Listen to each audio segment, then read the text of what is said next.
Atos dos Apóstolos capítulo 11. Pedro explica a sua experiência. Os apóstolos e os irmãos de toda a Judéia ouviram falar que os gentios também haviam recebido a palavra de Deus.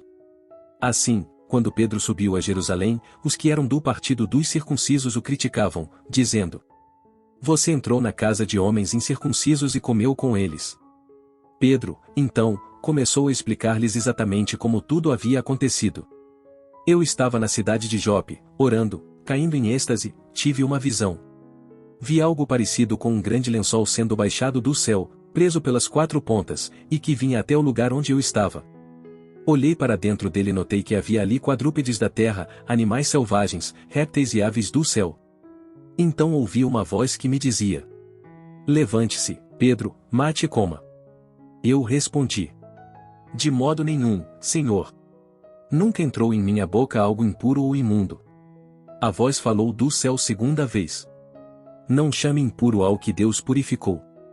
Isso aconteceu 3 vezes, e então tudo foi recolhido ao céu. Na mesma hora chegaram à casa em que eu estava hospedado 3 homens que me haviam sido enviados de Cesareia. O Espírito me disse que não hesitasse em ir com eles. Estes 6 irmãos também foram comigo, e entramos na casa de um certo homem. Ele nos contou como um anjo lhe tinha aparecido em sua casa e dissera: Mande buscar, em Jope, Simão, chamado Pedro. Ele trará uma mensagem por meio da qual serão salvos você e todos os da sua casa. Quando comecei a falar, o Espírito Santo desceu sobre eles como sobre nós no princípio. Então me lembrei do que o Senhor tinha dito: João batizou com água, mas vocês serão batizados com o Espírito Santo. Se, pois, Deus lhes deu o mesmo dom que nos tinha dado quando cremos no Senhor Jesus Cristo, quem era eu para pensar em opor-me a Deus? Ouvindo isso, não apresentaram mais objeções e louvaram a Deus, dizendo: Então, Deus concedeu arrependimento para a vida até mesmo aos gentios. A igreja em Antioquia. Os que tinham sido dispersos por causa da perseguição desencadeada com a morte de Estevão chegaram até a Fenícia, Chipre e Antioquia, anunciando a mensagem apenas aos judeus. Alguns deles, todavia, cipriotas e sireneus, foram a Antioquia e começaram a falar também aos gregos, contando-lhes as boas novas a respeito do Senhor Jesus.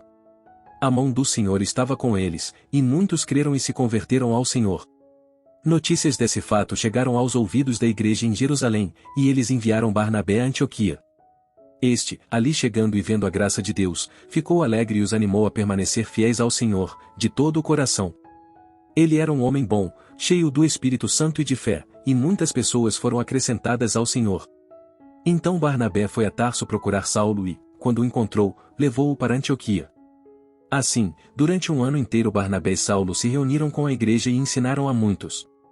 Em Antioquia, os discípulos foram pela primeira vez chamados cristãos. Naqueles dias alguns profetas desceram de Jerusalém para Antioquia. Um deles, Ágabo, levantou-se e pelo Espírito predisse que uma grande fome sobreviria a todo o mundo romano, o que aconteceu durante o reinado de Cláudio. Os discípulos, cada um segundo as suas possibilidades, decidiram providenciar ajuda para os irmãos que viviam na Judéia. E o fizeram, enviando suas ofertas aos presbíteros pelas mãos de Barnabé e Saulo.